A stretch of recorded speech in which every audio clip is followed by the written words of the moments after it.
My name is Ava Miller. I am 27 years old, and I live in San Francisco. I was holding the bowl of mashed potatoes when my life fell apart. It was supposed to be a quiet family dinner in Franklin, the kind of dinner I had paid for 1,000 times before. But this time, the air felt heavy. It was too quiet. My father put down his fork. He looked me dead in the eye. There was no love in his face anymore. Just cold, hard distance. He said, "Nobody needs your money, Ava, and nobody needs you." I felt like I had been punched in the chest.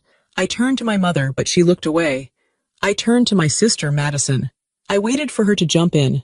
I waited for her to say, "That's not true." After everything I had done for her, the loans, the car, the support, surely she would defend me. But she didn't. Madison just looked at me and nodded. She agreed without hesitation.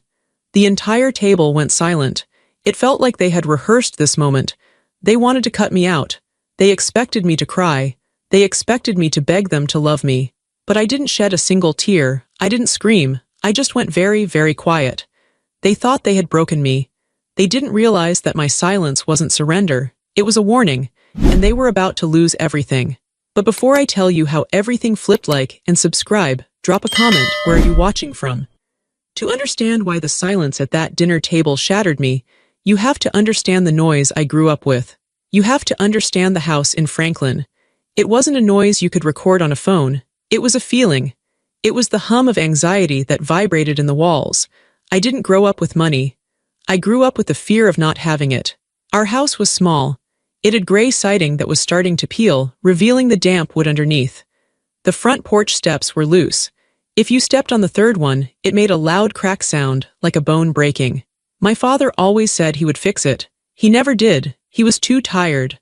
My father worked at the local assembly plant. It was hard work. He came home with grease under his fingernails and a gray look on his face. My mother worked part-time at a diner, but her shifts were irregular. We never knew if we would have a good month or a bad month. Usually, it was a bad month. I was the oldest. Being the oldest in a struggling family is a job. You aren't just a child, you are a witness. I remember the evenings vividly. The television would be on, playing some loud game show, but nobody was watching it.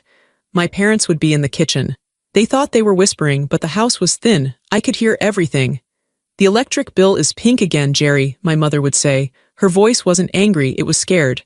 A high, tight sound. "I know, Linda, I know," my father would reply. "I'm picking up overtime next week. Just hide it in the drawer for now." The drawer. That kitchen drawer was the scariest place in the world to me. It was where the red and pink notices went to die. It was where the warnings lived. I was 10 years old when I started checking the mail before my parents got home. I would sort through the envelopes. I learned the logos of the collection agencies. I learned that final notice meant the lights might go out.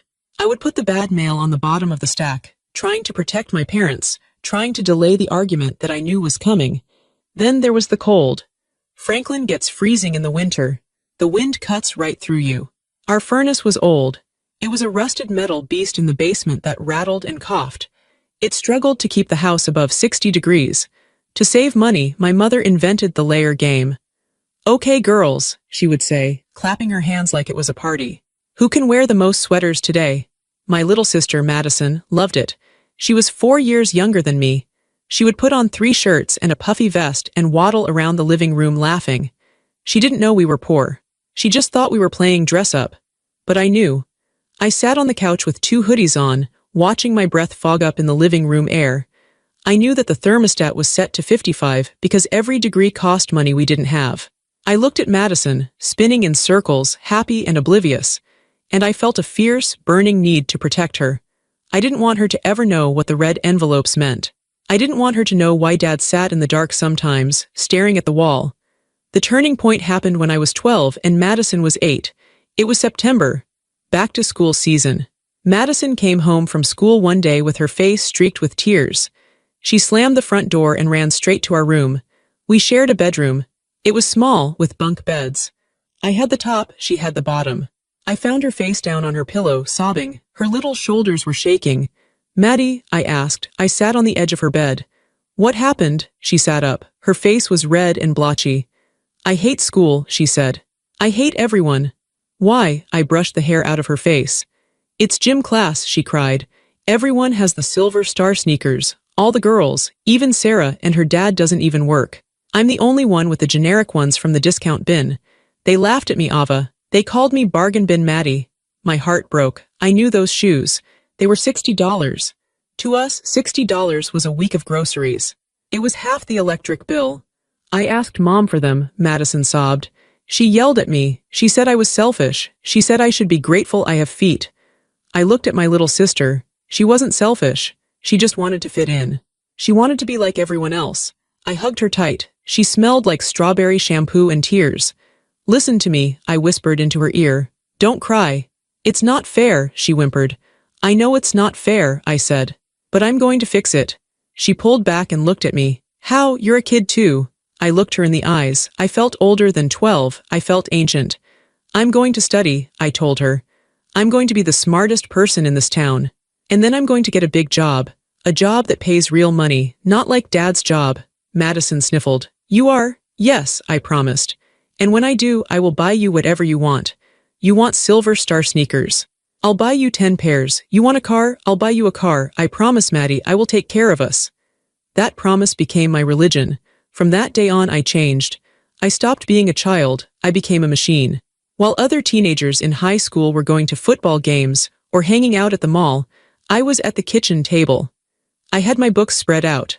I learned to tune out the sound of my parents arguing about money in the next room. I took every advanced class. Calculus, physics, computer science. I discovered I was good at coding. It made sense to me. Code was logical. If you had a problem, you wrote a line of code to fix it. It wasn't like my life, where problems just hung in the air with no solution. I worked part-time at the grocery store on weekends. I didn't keep a cent of my paycheck. I gave half to my mom for groceries, and I saved the other half for college applications. My parents didn't really understand what I was doing. Why do you study so much? My dad would ask, watching TV. You're gonna burn out, just get a job at the bank or something. I'm going to get a scholarship, Dad, I would say without looking up. Dream on, he'd mutter. People like us don't get scholarships. But I did. The letter came in the spring of my senior year. It was a thick envelope. I opened it on the porch, standing on the step that didn't squeak. Full tuition. University of California. Engineering program. I felt like I was going to float away. I had done it. I had found the escape hatch. I ran inside to tell them. Mom, Dad, I shouted. I got in. I got a full ride to California. My mother was wiping the counter. She stopped. She took the letter from my hand. She read it. I waited for her to hug me. I waited for her to cry tears of joy. I waited for her to say, I'm so proud of you, Ava. She put the letter down. She looked tired. California, she said. That's far away, Ava. Who's going to help me with the budget if you're in California? My heart sank. Mom, it's free college, I said. It's my future. I know, she sighed. It's just. We rely on you. I'll still help, I said quickly. The guilt was already clawing at my throat. I'll get a job there. I'll send money home, I promise. That was the condition of my freedom. I could leave, but I had to pay for the privilege. So I packed my bags. I hugged Madison goodbye. She was 16 now, and she was beautiful. She didn't have to worry about grades because I had helped her with her homework for years. Don't forget your promise, she joked as I loaded the car. I won't, I said seriously. I'm going to make us rich. I drove away from the peeling gray house. I drove away from the broken porch step. I thought I was driving toward a new life. I didn't realize that I was just extending the tether. I wasn't escaping. I was just going to a place where I could earn enough to carry them all on my back. San Francisco was a different planet. The buildings were glass and steel. The air smelled like the ocean and expensive coffee. People walked fast and talked about startups and equity. I felt small. I felt like the girl from Franklin with the cheap shoes. But I worked harder than anyone else. I landed a job as a junior software engineer at a big tech firm right out of college. The starting salary was more money than my father made in 5 years. When I saw my first paycheck, I almost cried. I sat in my tiny, overpriced studio apartment and stared at the number on the screen. I didn't buy champagne. I didn't go out to a fancy dinner. I opened my banking app and set up a transfer to Linda and Jerry Miller. Amount $1,000, I called them. Did you get it? I asked. Get what? My dad asked. Check your account, I said. A pause, then, oh yeah, we got it. Thanks, Ava, the truck needed new tires anyway. That was it. No, wow, no, you're amazing. just a confirmation that the transaction was successful, but I kept doing it, every month. It started with $1,000. Then, as I got promoted, it became $1,500. Then $2,000. I became the invisible pillar of the family. If the roof leaked in Franklin, they didn't call a roofer. They called me. If the dog got sick, they called me. If the taxes went up, they called me. Ava, it's Mom. Listen, we got a letter from the county. We're a little short this month. How much, Mom? I would ask, typing on my keyboard at work, exhausted from a 10-hour coding session. 600. Okay, sent. I lived like a monk in San Francisco, so they could live comfortably in Franklin. My coworkers drove Teslas and went on ski trips to Tahoe. I drove a 10-year-old sedan and spent my weekends sleeping because I was working freelance gigs on the side to make extra cash. I told myself it was worth it. I was keeping my promise. Then came the era of Madison. Madison didn't go to college. She said she wasn't academic. She liked fashion. She liked style. She was the popular girl in town, the one everyone watched. She called me when I was 25. Ava, she squealed.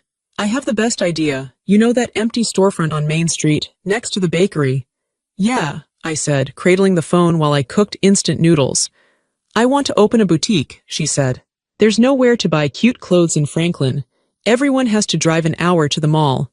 I could sell trendy stuff right here. I have the eye for it, Ava. I know I do. I listened to her excitement. I heard the hope in her voice. It reminded me of the little girl who wanted the sneakers. That sounds like a great idea, Maddie, I said. There's just one thing, she said, her voice dropping. Banks won't give me a loan. I don't have any credit history. And Mom and Dad, well, you know, I knew. Mom and Dad had bad credit and no savings. How much do you need? I asked. I knew where this was going. To secure the lease, buy the racks, the inventory, the signage. About $30,000, she said. I choked on my water. 30,000? Please, Ava, she begged. I'll pay you back, I swear. It's an investment. Once the shop takes off, I'll be making so much money. I won't need your help anymore. I'll be independent. That word got me. Independent. If Madison could build a business, maybe she could support herself. Maybe she could even help Mom and Dad. Maybe eventually I could stop sending checks every month. Maybe I could finally start my own life. Okay, I said, I'll do it. I drained my savings account. Years of bonuses, years of overtime, gone in one wire transfer. Madison opened Madison Style. I flew home for the grand opening. I stood in the corner watching her cut the ribbon. She looked radiant. She was wearing a dress I had paid for, standing in a shop I had paid for. My parents were beaming. They went around telling everyone, "This is our daughter's shop. Isn't she talented?" Nobody mentioned me. I was standing right there, holding a glass of cheap punch, and nobody said, "And this is Ava, the one who made it possible." I swallowed the hurt. It's fine, I told myself. It's her day. Let her shine, but the requests didn't stop. They got bigger. 6 months later, Madison called. "The shop is doing okay," she said, "but I need a car. I can't keep borrowing Mom's rusted van to pick up inventory from the city. I need something reliable, and it needs to look good. Image is everything in this business." "Maddie, I just gave you 30 grand, I said. "I know. And I'm working so hard. But without a car, the business will fail. Do you want the business to fail, Ava? Do you want me to lose everything?" She knew exactly which buttons to push. She used my fear of failure against me. "Fine," I said. "Find a car." She found a white SUV, brand new, leather seats, sunroof. It cost $45,000. I flew home to sign the papers because her credit score was still too low. I sat in the dealership office. The salesman, a slick guy named Rick, looked at me. "You're a nice sister," he said, "putting this all in your name." "She needs it for business," I said stiffly. I signed the papers. Primary borrower, Ava Miller. I handed the keys to Madison. She shrieked and hugged me. "Thank you, thank you, thank you, you're the best." For a moment, it felt good. I felt like the hero. But that feeling didn't last. Over the next 2 years, a subtle shift happened. A slow, poisonous change in the dynamic. They stopped asking. They started expecting. It wasn't, "Ava, can you help us?" It was, "Ava, the mortgage is due on Tuesday. Don't be late." It wasn't, "Thank you for the car." It was, "Ava, the SUV needs new brakes. Transfer the money to the mechanic." And Madison, she changed the most. She started to believe her own hype. She became a local celebrity in Franklin, the young entrepreneur. She posted constantly on social media, photos of her in the boutique, photos of her leaning against the white SUV. Captions like, "Number boss babe, number self-made, number hustle hard." I would comment sometimes, "Looks great, Maddie." She wouldn't reply, or she would just like the comment. But if a customer commented, she would write a paragraph back. I started to feel like a dirty secret. Like they were ashamed that they needed me. To acknowledge me was to admit that they weren't successful on their own, so they hid me. They took my money, but they hid me. I remember one Christmas, I bought my mother a beautiful necklace. It was expensive. She opened it and smiled. "Oh, nice," she said. She put it aside. 5 minutes later, Madison gave her a scarf from the boutique. A scarf that I had paid for when I bought the inventory. "Oh, Maddie," Mom cried, tearing up. "It's beautiful. You have such good taste. You work so hard." I sat there, stunned. I had paid for both gifts, but only one mattered. The distance became emotional. I stopped calling as much. They didn't notice. As long as the auto-pay notifications came through, they didn't care if I was happy, sad, or lonely. I was just a resource.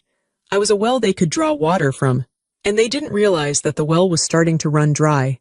Not of money. I had plenty of money, but of patience, of love. I was getting tired. Deep in my bones, I was exhausted. And then came Thanksgiving. The dinner that would change everything. I flew home with a heavy heart. I didn't know why I was going. Habit, I guess. Or maybe I was still that 12-year-old girl hoping that if I just did enough, if I just gave enough, they would finally look at me and say, "We love you." I was wrong. They didn't want to love me. They wanted to use me, and they were about to tell me that to my face. I pulled my rental car into the driveway of my childhood home on a Wednesday afternoon. The sky was gray, threatening snow, which felt fitting. I looked at the house. It looked better than it used to. The peeling paint was gone, replaced by fresh siding I had paid for 3 years ago. The roof was new. I had written a check for that too. And there, in the prime spot of the driveway, was the white SUV. Madison's car. It was parked crookedly, taking up 2 spaces. It was covered in a thin layer of road dust, but the chrome rims still shined. I sat in my car for a moment. My hands were gripping the steering wheel. My knuckles were white. I took a deep breath. "It's just Thanksgiving," I told myself. "Just get through dinner, smile, be the good daughter." I grabbed my suitcase and walked up the steps. I stepped on the third one, the one that used to crack. It was silent now. My money had fixed the silence too. I opened the front door. "Hello," I called out. The house was warm. The heat was cranking. I remembered the days of the layer game, shivering in sweaters. Now the thermostat was set to 72 degrees. My mother poked her head out of the kitchen. She was wearing an apron I didn't recognize. "Oh," she said. "You're here." She didn't wipe her hands. She didn't come over to hug me. She just looked at my suitcase like it was an obstacle she would have to step around. "Hi, Mom," I said. I tried to keep my voice bright. "It's good to see you." "You're early," she said, turning back to the stove. "I'm not done with the pies. Don't come in here and crowd me." "Okay," I said. "Where's Dad?" "Living room," she called out over the sound of a mixer. I walked into the living room. My father was in his recliner, a new leather one I had bought him for his birthday last year. He was watching football. The volume was loud. "Hey, Dad," I said. He didn't turn his head. He kept his eyes on the screen. "Move out of the way, Ava. You're blocking the score." I stepped to the side. "Happy Thanksgiving, Dad." Yeah, he grunted. "Did you bring that scotch I asked for?" "I did," I said. "It's in my bag." "Good, put it on the counter." That was my welcome. No hugs, no questions about my life. Just a demand for alcohol and a complaint that I was blocking the TV. I went upstairs to the guest room. I unpacked my clothes slowly. I sat on the bed and looked at the wall. I felt a familiar heaviness settling in my chest. It was the feeling of being invisible. Madison arrived an hour later. She didn't knock, she just burst through the door. "Mom, Dad," she shouted. "I'm home." I heard my parents scramble. I heard the recliner snap shut. I heard my mother running from the kitchen. "Maddie, oh look at you," my mother cried. "You look beautiful. Is that a new coat? Do you like it?" Madison's voice drifted up the stairs. "It's vintage. I got it from a dealer in the city." "Gorgeous," my dad said. His voice was full of warmth, a warmth I hadn't heard in years. "My little businesswoman." I stood at the top of the stairs, watching them. They were a tight circle of 3. They were hugging, they were laughing. I walked down the stairs. "Hi, Maddie," I said. The circle broke. They looked up at me. The smiles faded just a fraction. "Oh, hey, Ava," Madison said. She didn't move to hug me. She just waved a hand, her fingers adorned with rings. "I didn't know you were here already." "I got in a while ago," I said. Cool, she said. She turned back to Mom. Mom, I am starving. Is the turkey ready? The next 24 hours were a lesson in endurance. I tried to be helpful. I peeled 5 pounds of potatoes. I chopped the celery for the stuffing. I set the table with the good china. Nobody said thank you. They just worked around me, talking to each other about people I didn't know and gossip I didn't care about. Finally, it was time for dinner. We sat down. My father sat at the head of the table. My mother sat to his right. Madison sat to his left. I sat across from Madison next to the empty chair. The food looked good. The turkey was golden. The mashed potatoes were fluffy. Let's eat, my dad said. He didn't suggest saying grace. He just picked up the carving knife. We passed the bowls around. For the first few minutes, the only sound was the clinking of silverware on plates. Then my father cleared his throat. It was a loud, deliberate sound. He looked at me. He didn't smile. So Ava, he said, Madison was telling us about her new marketing campaign for the holidays. I looked up, surprised he was initiating conversation. Oh, that's great. It would be great, he said, his voice sharpening, if she could afford to run it. I froze. I knew this tone. It was the money tone. I told her to scale it back, I said, keeping my voice calm. She wanted to spend $5,000 on Facebook ads in 1 week. I told her that wasn't in the budget this month. My mother slammed her fork down. Budget, you always talk about budgets. It's a business, Mom, I explained. You have to have a budget. She needs those ads to get customers, my mother argued. How is she supposed to grow if you stifle her? I'm not stifling her, I said. I looked at Madison. She was staring at her plate, looking like a victim.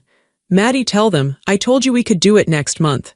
Madison looked up. Her eyes were cold. Next month is too late, Ava. It's the holiday season. If I miss this window, I miss the revenue. You don't understand business. I almost laughed. I don't understand business. I'm the one balancing your books every weekend, Madison. I'm the one covering your losses. You hold that over my head constantly, Madison snapped. Money, money, money, that's all you care about. I care about keeping you afloat, I said, my voice rising. I pay the rent. I pay for the car sitting in the driveway. I pay for the roof over our heads right now. The room went silent. I shouldn't have said it. I knew the rule. The rule was, Ava pays, but Ava never mentions it. I had broken the rule. My father's face turned a deep, angry red. He hated being reminded that his daughter was the provider. He hated knowing that he was living on my charity. He put down his fork. He wiped his mouth with a napkin slowly. You think you're special, don't you? He said quietly. No, Dad, I said. I just want some respect. Respect? He scoffed. You think because you went off to California and got a fancy job, you can come back here and lord it over us. You think you can control us. I'm helping you, I pleaded. It doesn't feel like help, my mother spat. It feels like control. You treat us like children. You treat Madison like she's incompetent. She asks for the money, I said, gesturing to my sister. Madison looked at me with a sneer. I ask because you offer. You like it, Ava. You like making us feel small. You like being the savior. I felt tears pricking my eyes. That is not true. I work myself to death to support you all. Well, stop, my father said. I looked at him. Stop what? Stop acting like we can't survive without you, he said. He leaned forward. His eyes were hard and flat. We don't need your money, Ava. My heart skipped a beat. What? We don't need your money, he repeated, louder this time. We were fine before you and will be fine without you. We don't need your charity. I looked at my mother. Mom, do you agree with this? My mother took a sip of her wine. She didn't look at me. Your father is right. You bring too much stress. You bring too much drama. Drama, I whispered. I pay the bills. We don't need it, she said firmly. And we don't need you. The words hung in the air. We don't need you. I felt like I had been slapped. I turned to Madison, my baby sister. The one I had held when she cried over sneakers. The one I had built a life for. Madison, I said. Tell them about the shop. Tell them about the car. Madison looked at me. She didn't look sad. She looked bored. She looked like she was watching a TV show she didn't like. She shrugged. Honestly, Ava, she said. They're right. You're exhausting. Nobody needs you here. Nobody needs you. I looked around the table. I looked at the faces of the 3 people I loved most in the world. There was no love in their eyes. There was resentment. There was jealousy. There was a desire to hurt me. They wanted my money, but they hated me for having it. And now they had convinced themselves they didn't even need the money. They were drunk on their own pride. I felt a strange sensation wash over me. It wasn't anger. It wasn't sadness.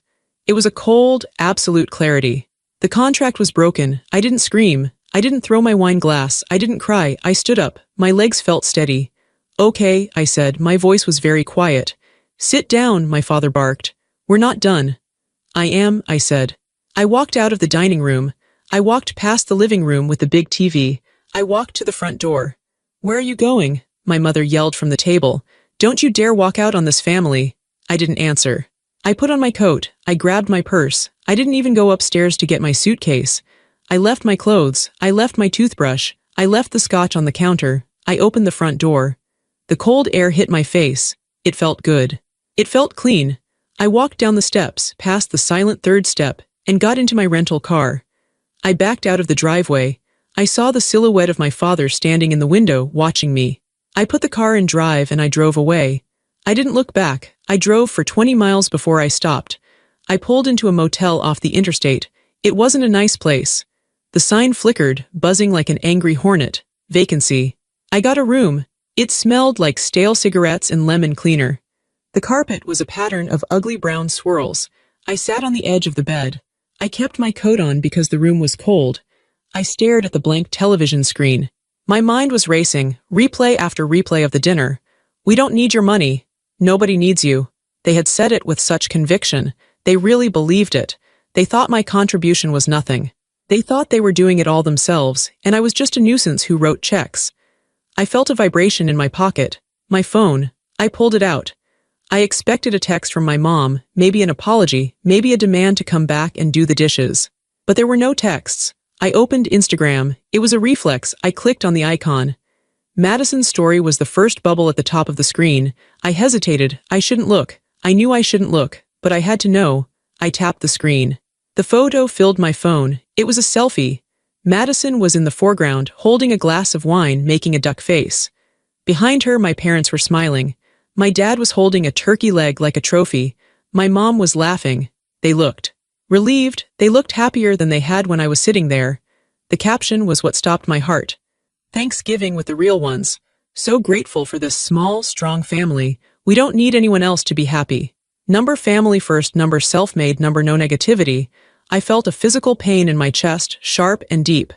No negativity. That was me. I was the negativity. I swiped up to read the comments. Madison had posted it to her main feed too. Comment 1 from her best friend. Love this, you guys look so happy. Where's your sister? Madison's reply. She left. Couldn't handle seeing us happy, I guess. We're better off. It's just us 3 against the world. Comment 2 from a customer. You are such an inspiration, Madison. Built that business from nothing and you still have time for family. A true boss. Madison's reply. Thank you. It's hard work, but I did it all on my own. No handouts here. Comment 3 from a neighbor. Your parents must be so proud of you carrying the family legacy. Madison's reply. They are. I spoil them whenever I can. They deserve it. I stared at the phone until the screen went dark. She wasn't just venting. She was erasing me. She was rewriting the history of our lives in real time. In her version of the story, she was the hero. She was the provider. She was the one who built the business from nothing. And I was, what? The villain, the bitter sister who left early, or worse, a ghost, someone who didn't matter at all. She was taking credit for the clothes on her back. She was taking credit for the food on the table. She was taking credit for the roof over their heads. I felt a tear roll down my cheek. It was hot and angry. I wiped it away. Then I felt something else. The sadness was burning off. Like mist in the morning sun, the grief was evaporating. And underneath it, there was something hard, something cold, something sharp like steel. They said they didn't need me. They said no handouts. Madison said she did it all on her own. Okay, I thought. The thought was a whisper in my mind. Okay, if they were so independent, why was I carrying them? If Madison was a self-made boss, why was my name on her car loan? If my parents didn't need my money, why was my bank account linked to their mortgage? They wanted to live in a fantasy world where they were successful and independent, and I was irrelevant. I decided, right then and there, sitting on that lumpy motel mattress to grant their wish. I would make their fantasy a reality. I would remove myself completely. I stood up. I took off my coat. I walked over to the small desk in the corner of the room. I opened my laptop. The screen glowed blue in the dim room. I cracked my knuckles. My hands weren't shaking anymore. They were steady. They were the hands of a software engineer.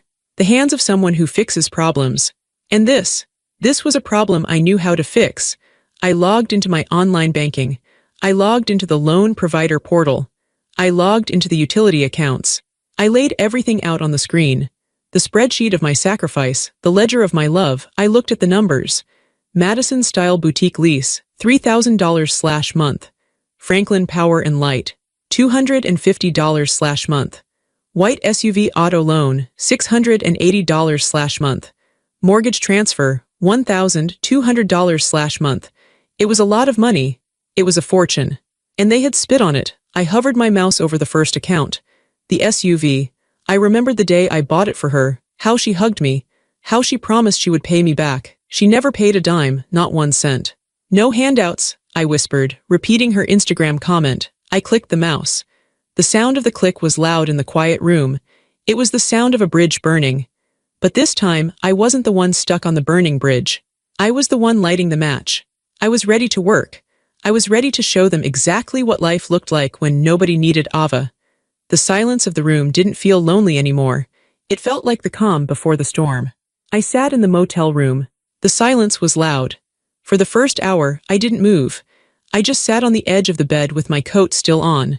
The words from dinner kept playing in my head like a broken record. We don't need your money. Nobody needs you.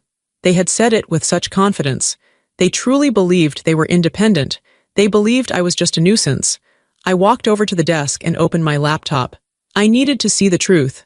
I opened my family budget file. This was the spreadsheet I had kept for 5 years. It tracked every dollar I sent to Franklin. I looked at the total at the bottom of the screen. $265,820. I stared at that number. $265,000. That was the price of my acceptance.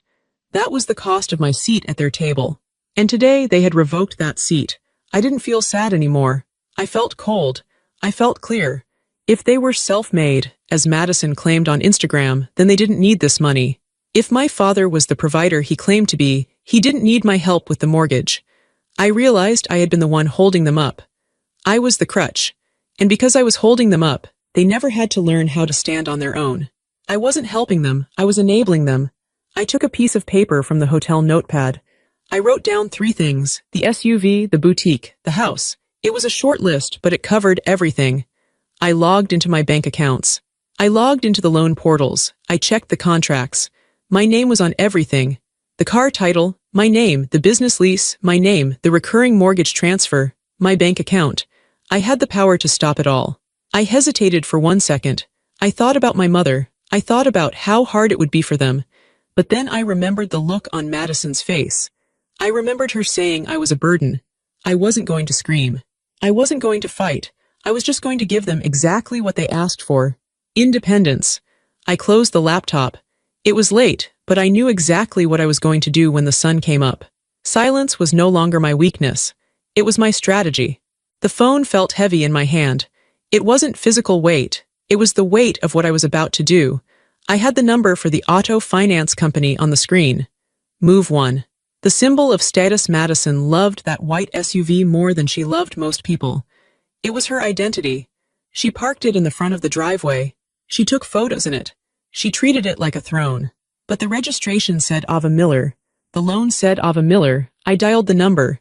Thank you for calling Franklin Auto Finance. For payments, press 1. I waited. To speak to a representative, press 0. I pressed 0. Hi, this is Sarah. How can I help you today? The voice was cheerful, professional.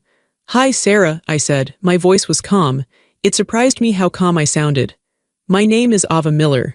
I'm calling regarding account number 88,492B. I heard the clicking of keys. Okay, Miss Miller. For the white SUV, I see here that your payments are current. Did you want to make next month's payment early? No, I said. I'm calling to request a voluntary repossession. The typing stopped. There was a long pause. I'm sorry, Sarah asked. You want to surrender the vehicle? Yes, I said. I am the primary borrower. The vehicle is currently in the possession of a secondary driver, my sister. I am no longer authorizing her use of the vehicle, and I will not be making any further payments. Miss Miller, Sarah said, her voice dropping to a serious tone. You understand that a repossession will negatively impact your credit score, even a voluntary one. It will go on your report. I understand, I said. I had an 800 credit score. I had savings. I could take the hit. My credit score would recover in a few years. My dignity needed to be recovered now. Okay, Sarah said slowly. If you're sure, we can arrange a pickup. Where is the vehicle located? It's at 42 Maple Street, Franklin, I said. It's parked in the driveway, or it might be at 100 Main Street in front of the boutique. We can send a truck today, Sarah said. Do you have the keys? The secondary driver has the keys, I said, but I have a spare set. I can overnight them to you. However, you have my permission to tow it immediately. The secondary driver might be uncooperative. We handle that all the time, Sarah said. We'll dispatch a truck by noon. Thank you, I said. Is there anything else? No, that's all. I hung up. I stared at the phone. It was done. The truck was coming. I imagined the scene. Madison walking out of her shop or waking up at the house and seeing the tow truck. I imagined her panic. She would reach for her phone. She would call me. I went into my phone settings. I scrolled down to contacts. I found Madison. I clicked block caller. I found mom. Block caller. I found dad. Block caller. I didn't want to hear the screams. I didn't want the drama. I had already lived the drama. This was just the paperwork. Move 2. The infrastructure, the car, was the emotional blow. The next move was the structural blow. I logged into the bank portal. I navigated to the recurring transfers tab. There it was. Monthly transfer to Jerry Miller Mortgage Assist $1,200. Next transfer scheduled, Nov 30th. My father had said, "We don't need your money." He said it with such pride. He said it like my money was an insult. I hovered the mouse over the trash can icon. Delete. A pop-up box appeared. Are you sure you want to delete this recurring transfer? I thought about the unpaid bills from my childhood. I thought about the fear in my mother's eyes when I was 10. I thought about how I had fixed that fear for them. But they had forgotten the fear. They had gotten comfortable, and comfort had made them cruel. Yes, I said out loud. I clicked confirm. The line disappeared from the screen, just like that. Years of safety gone in a pixelated blink. Next, the utilities. I went to the power company website. I logged in. My name was on the account because my dad had a past due balance 10 years ago and couldn't open a new one. I clicked close account. Select date of service termination. I looked at the calendar. Today was Friday. I selected Monday, December 1st. I wasn't going to turn the lights off today. That would be petty. I would give them until the end of the billing cycle. They would get a letter. Service at this address is scheduled to be disconnected. They could open their own account. They could pay their own deposit. They were adults. Finally, the boutique. The Madison-style empire. This was the big one. This was the lease. I opened my email. I drafted a new message to Mr. Henderson, the landlord. He was a nice old man who owned the building on Main Street. He liked me because the rent was always on time. Subject. Notice of guarantor withdrawal. Unit 4 billion. Dear Mr. Henderson, I hope you are well. I am writing to formally notify you that effective immediately, I will no longer be covering the rental payments for the commercial lease at Unit 4 billion Madison style. As per our agreement, I was acting as the financial guarantor. Please consider this my formal notice that I am withdrawing all future financial support for this tenant. Please direct all future invoices and correspondence directly to the business owner, Madison Miller. I have instructed my bank to stop all automatic drafts to your account starting December 1st. I apologize for any inconvenience this may cause you. I wish you the best. Sincerely, Ava Miller. I read it over. It was professional. It was cold. It was final. I hit send. Then I did the same for the business credit card. I was the primary account holder. Madison was an authorized user. I logged into American Express. I clicked on Manage Cards. I selected Madison Miller. I clicked Remove Authorized User. I clicked Freeze Card. Somewhere in Franklin, inside a purse or a wallet, a piece of plastic just became a useless piece of scrap. I sat back. My heart was beating fast, a steady thump-thump-thump against my ribs. It was 10:30 a.m. In 90 minutes, I had dismantled the entire financial ecosystem of the Miller family. I felt lightheaded. I stood up and walked to the window. I looked out at the parking lot. I expected to feel guilty. I had been trained since birth to feel guilty. I had been trained to believe that their happiness was my responsibility and their sadness was my fault. But I didn't feel guilty. I felt clean. I felt like I had been carrying a backpack full of rocks for 15 years, hiking up a mountain while they rode in a cart I was pulling. And finally, I had just unbuckled the straps. I had let the cart go. I wasn't pulling them anymore. If they wanted to climb the mountain, they had to walk. I packed my laptop back into my bag. I gathered my few things. I checked out of the motel. I wasn't ready to go to the airport yet. I had one more thing to do. I needed to witness it. I wasn't doing it to gloat. I wasn't doing it to laugh at them. I needed to see it to believe it. I needed to see the reality of their independence, crashing into the reality of my absence. I got into my rental car. I turned the key. GPS, I said to the dashboard. Navigate to Main Street, Franklin. I drove toward the town. The sky was still gray, but the road ahead was clear. I was going to watch the House of Cards fall. I arrived in town around 11:30 a.m. The sky had turned a darker shade of slate gray, and the wind was picking up, blowing dead leaves down Main Street. Franklin is the kind of town where everyone watches everyone. Main Street is the stage. If you trip on the sidewalk in front of the bakery, 3 people will be talking about it by dinner. I parked my rental car in a spot across the street from Madison Style. I was far enough away to be unnoticed, but close enough to see everything. I pulled my collar up. I wasn't there to cause a scene. I was there to witness the end of the play. I walked into the Daily Grind, the coffee shop opposite the boutique. I ordered a black coffee. The barista, a girl I went to high school with but who didn't recognize me, handed it over with a bored expression. I sat by the window. The glass was cold. Across the street, Madison's boutique looked busy. The lights were on. The mannequins in the window were wearing expensive coats I had paid for. And right in front, in the loading zone, sat the white SUV. It was gleaming. It looked out of place in the gritty downtown. It looked like a spaceship that had landed in a cornfield. I checked my watch. 11:45 a.m. 5 minutes later, a large yellow truck turned the corner. It was a flatbed tow truck. It was loud. The gears ground together as it downshifted. The air brakes hissed. It pulled up right alongside the white SUV. I took a sip of my coffee. It was bitter. The driver got out. He was a big man in a reflective vest. He held a clipboard. He checked the license plate of the SUV. He nodded to himself.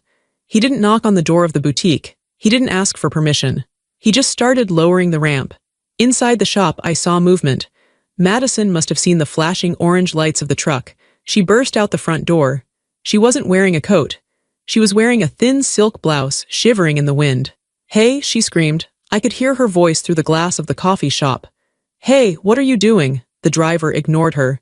He was hooking chains to the undercarriage of the SUV. Madison ran up to him. She grabbed his arm. "Get away from my car. You can't touch that. That's a $70,000 car." The driver pulled his arm away. He said something to her. He pointed to his clipboard. Madison was frantic. She looked around. People were stopping on the sidewalk. Mrs. Gable from the bakery came out, wiping her hands on her apron. The man from the hardware store stepped out. In a small town, this wasn't just a repossession. It was a spectator sport. Madison pulled out her phone. She started tapping furiously. My phone, sitting on the table in front of me, lit up. Blocked call. It lit up again. Blocked call. She was panicking. The safety net was gone and she was free-falling. I watched as the driver activated the winch. The white SUV began to tilt. It was pulled slowly, inexorably, up the ramp of the truck. Madison was crying now. She was stomping her feet like a toddler. "My sister pays for it. Call my sister, she'll tell you." The driver shook his head. He got back into the cab. The truck drove away. The white SUV, the symbol of her self-made success, disappeared around the corner. Madison was left standing on the curb. The spot where the car had been was empty, just a patch of oil on the asphalt. She looked small. She looked pathetic. The crowd was whispering. I could see them pointing. Did she get repossessed? I thought she owned that outright. Guess the business isn't doing so well. I stood up. I left my coffee on the table. I walked out of the shop and crossed the street. I didn't want to kick her while she was down, but I needed her to know that this wasn't a mistake. This was a choice. Madison saw me coming. Her eyes went wide. Her mascara was running down her cheeks in black streaks. "Ava," she shrieked. She ran toward me. "Ava, oh my God, you have to call them. They stole my car. They just took it." She grabbed my coat. Her hands were shaking. "Fix it," she yelled. "Call the bank. Tell them it's a mistake." I looked at her hands clutching my coat. I gently peeled her fingers off. "It's not a mistake, Madison," I said. My voice was steady. It cut through the wind. She froze. "What? I called them," I said. "I authorized the repossession." Her mouth fell open. She looked at me like I had grown a second head. You did this. Why? Because you told me nobody needs me, I said. Are you crazy? She screamed. Because of a dinner conversation. You took my car because of a dinner conversation. It wasn't a conversation, I said. It was a declaration. You stood there, ate the food I paid for, and told me I was useless. You told the internet you did it all yourself. I was just venting, she cried. Ava, how am I supposed to get home? How does this look? Everyone is watching. She gestured to the people on the sidewalk. They were staring. I don't care how it looks, I said. I care about the truth, and the truth is you can't afford that car. I hate you, she hissed. You're jealous. You're jealous because I'm popular and you're just a boring computer nerd. I smiled. It was a sad smile. Maybe, I said, but this boring nerd isn't the one standing on the curb crying. Just then, her phone pinged. Then it pinged again. She looked down, her face went pale. The email, she whispered. Mr. Henderson, the landlord. She looked up at me, terror in her eyes. He says the guarantor has withdrawn.